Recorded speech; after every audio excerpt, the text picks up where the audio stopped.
నేను ఇంట్లో ఉండాలో వెళ్ళాలో రేపు ఎలక్షన్ రిజల్ట్ డిసైడ్ చేస్తుంది కావచ్చు. కానీ నేను ఎక్కడున్నా ఎలా ఉన్నా నా ఊపిరి ఉన్నంత వరకు భైరప్పనేని వారి ఇంటి కోడలిగా ఈ కట్టె కాలేదాకా మీ మనవడికి భార్యగా మీకు మనవరాలిగా ఉంటాను.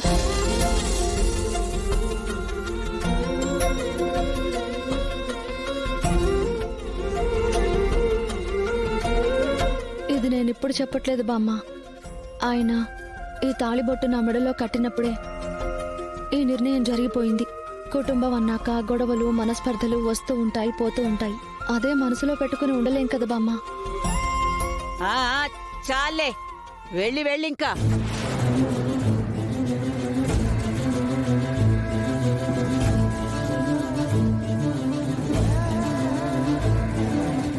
నన్ను మచ్చిక చేసుకుని ఇక్కడే ఉండిపోవాలని చూస్తున్నావా? నువ్వేం టెన్షన్ పడకమ్మా. తులసి చెప్తుంది కదా, నాకు నమ్మకం ఉందమ్మా మనం గెలుస్తామని. ఒరే సిద్ధు, నేను ఓడిపోతున్నందుకు నాకేం బాధ లేదురా. కానీ ఇప్పుడు నా వల్ల తులసికి నీకు దూరం పెరిగిపోతుంది.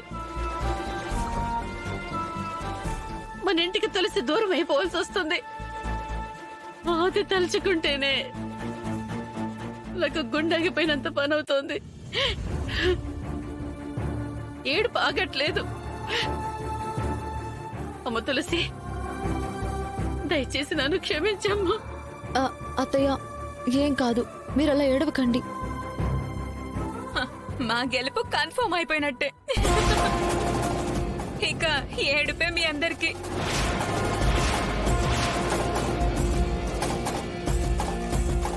దేవుడా, ధర్మో రక్షతి రక్షితః అంటారు. ఆ ధర్మం వైపు నిలబడ్డ మా అత్తయ్యని గెలిపించాల్సింది ఇక నువ్వే తండ్రి. నియోజకవర్గం ఓట్ల కౌంటింగ్ పూర్తయింది. చివరి రౌండ్ ముగిసేసరికి అనూహ్యంగా లోక్తంత్ర పార్టీ అభ్యర్థి మునిస్వామి గారి పైన జనప్రజాశక్తి అభ్యర్థి విశాలాక్షి గారు 132 ఓట్ల ఆధిక్యతతో గెలిచారు.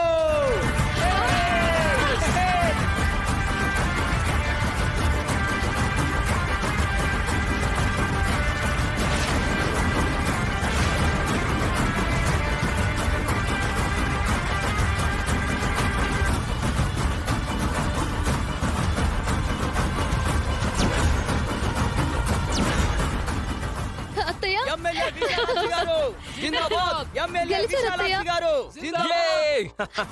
అది తులసి, అమ్మా, నువ్వు గెలిచావమ్మా. కంగ్రాట్స్ అమ్మా.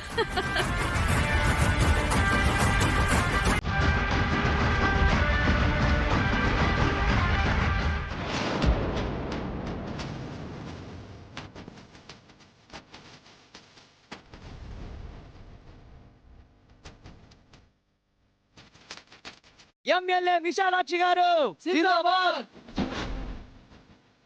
ఏయ్, టపాసులు కాల్చడం ఎలాగో ఇప్పుడు నేను కాల్చి చూపిస్తాను. అందరూ చూడండి.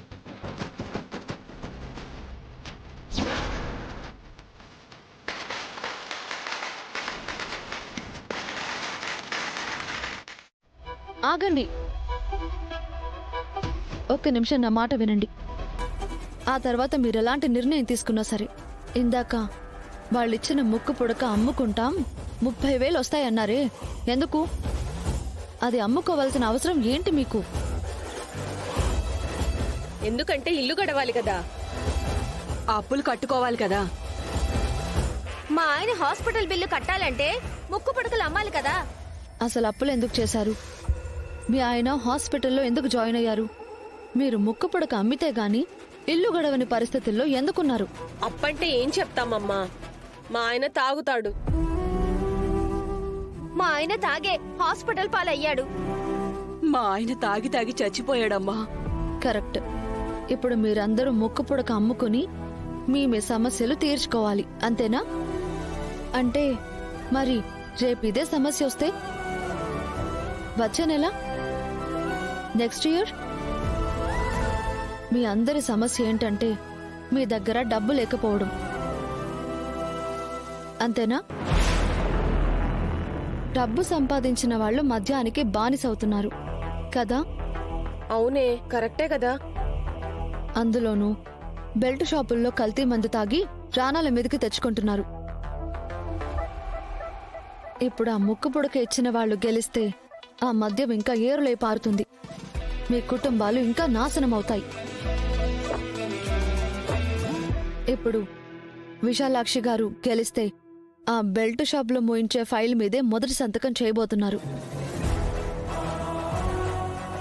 అవును, వాళ్ళిచ్చే కోట్ల రూపాయల కన్నా మీ కుటుంబ సభ్యుల సంక్షేమమే మాకెక్కువ. మీకు అది కావాలి అంటే విశాలాక్షి గారిని గెలిపించుకోవాలి. మీ కుటుంబ సభ్యుల్ని కాపాడుకోవాలి. వాళ్ళు బంగారం ఇచ్చారు కదమ్మా. ఒక ముక్కు పుడకే కాదు, ఒంటి నిండా 7 వారాల నగలు పెట్టుకున్నా సరే అది మన నుదుటి సింధూరానికి సాటి రాదు కదా? అవునా కదా? నిజమేనమ్మా. ఆడదానికి 5వ తనానికి మించిందేముంటుంది? మరి అలాంటప్పుడు ఆ 5వ తనాన్ని దూరం చేస్తున్న బెల్ట్ షాపుల్ని మోయించే విశాలాక్షి గారికి ఓటేస్తారా? లేక మిమ్మల్ని అందరినీ మోసం చేస్తున్న ఆ మునుస్వామికి ఓటేస్తారా? ఇంత మంచి పని చేసే విశాలాక్షి గారికే మా ఓటు.